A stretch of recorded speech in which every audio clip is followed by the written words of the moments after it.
여러분, 중국이 망해간다는 그런 전망이 가끔씩 나오고 있습니다.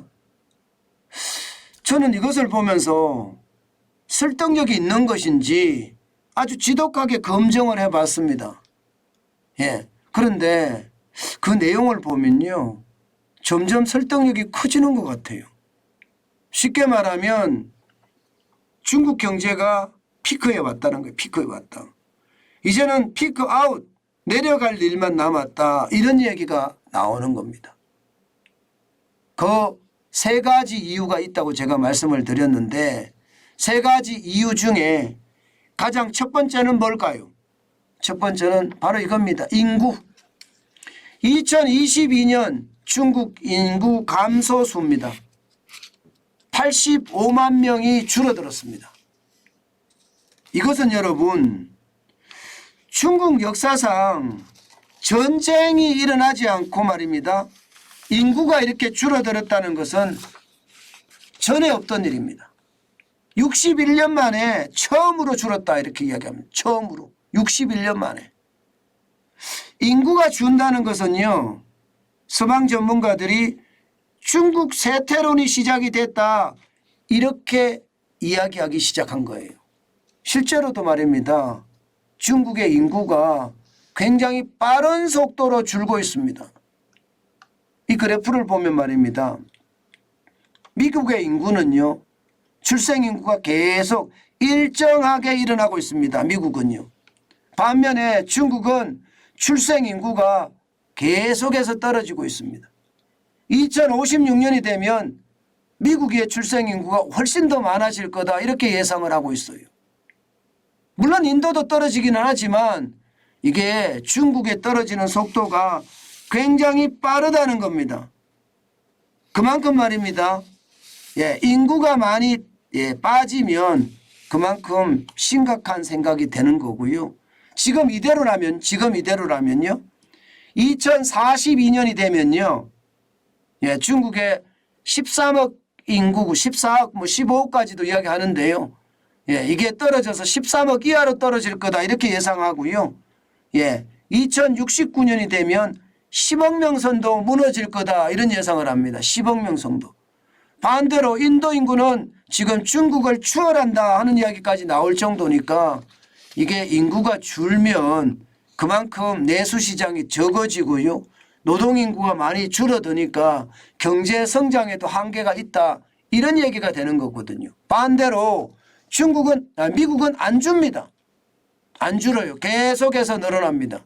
그러니 미국의 어떤 경쟁력은 더 커지는 거고, 중국의 경쟁력은 더 내려가서 미국이 중국에게 절대 1등 자리를 내주지 않는다는 그런 지표로도 사용이 되고 있습니다.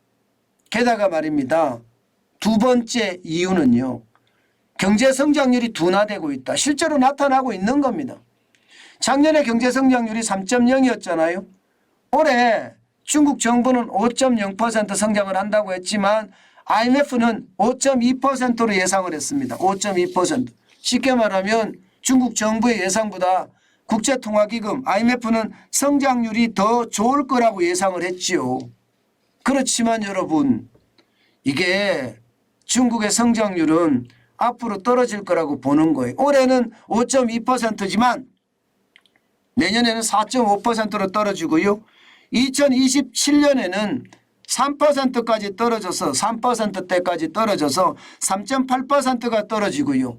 2028년에는 3.4%까지 떨어진다는 그런 전망까지 나오고 있습니다.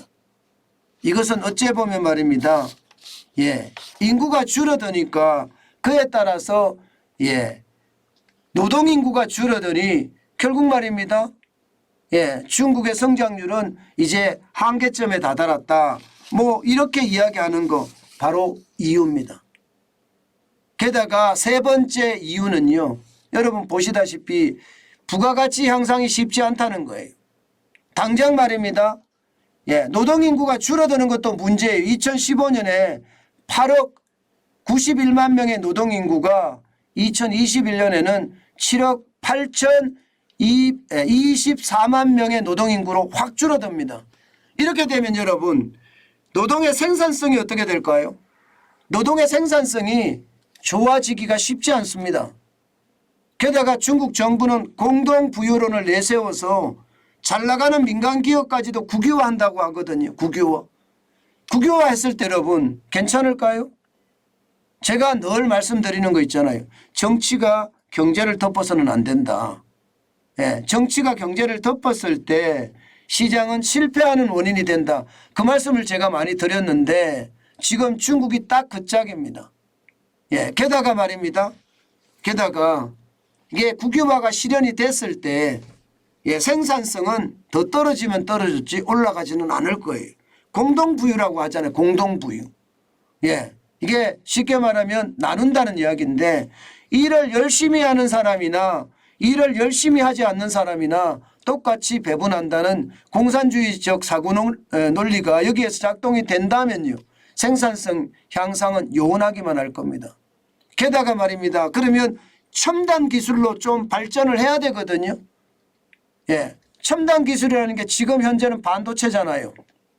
그런데 미국이 반도체는 중국으로 들어가는 것을 철저하게 막고 있습니다. 이렇게 되면 말입니다. 중국의 산업 구조를 개편하기가 쉽지 않다는 뜻이에요. 산업 구조가 개편이 돼서 생산성까지도 계속해서 올려가야 되는데 구조 개혁이 안 되면 결국 말입니다. 중국 경제는 점점 터질 수밖에 없다. 이렇게 이야기합니다. 지금 현재까지 말입니다. 이 세 가지 인구가 줄고 성장률이 둔화하고 또한 첨단 기술로의 어떤 산업의 구조적인 변화, 부가가치 향상이 쉽지 않고 이렇게 세 가지를 이야기하지만 그 외에도 말입니다. 중국의 어떤 패권주의를 경계하는 아시아 지역의 목소리, 그래서 공급망이 변화하고 있잖아요. 미중 갈등에 의해서 변화하는 것도 있지만 아시아 지역, 동남아시아 지역이 더 발전하기 위해서도 변하는 게 있습니다. 그럼 결국 중국의 경쟁 상대들이 동남아시아에서 또 인도에서 계속 나타난다는 거예요. 그렇게 됐을 때 중국은 굉장히 위험에 빠질 거다. 이렇게 예상하는 거 쉽지 않습니다. 저는 이 상태에서 말입니다. 대한민국은 굉장히 많이 고민을 해야 된다고 봅니다.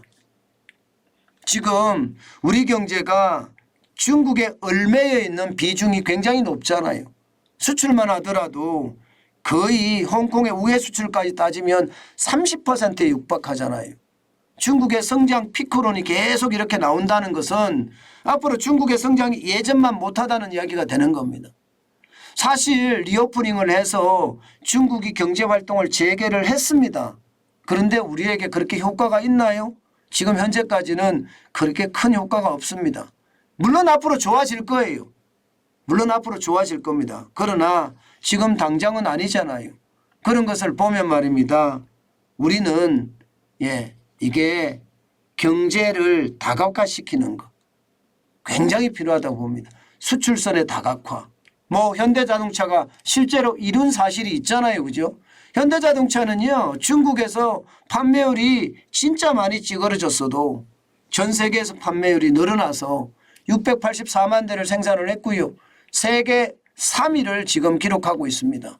그런 것을 보면 우리도 분명히 수출선을 다각화했을 때 중국이 없어도 된다는 것 아마 충분히 이해할 수 있을 거라고 생각합니다. 때문에 윤석열 정부가 그 어느 때보다 중국을 믿고 있는 것은 안 된다. 재빨리 세계 시장으로의 어떤 재편, 공급망의 재편과 수출선의 재편도 아주 심각하게 고민을 해야 된다. 그 말씀 다시 한번 올립니다.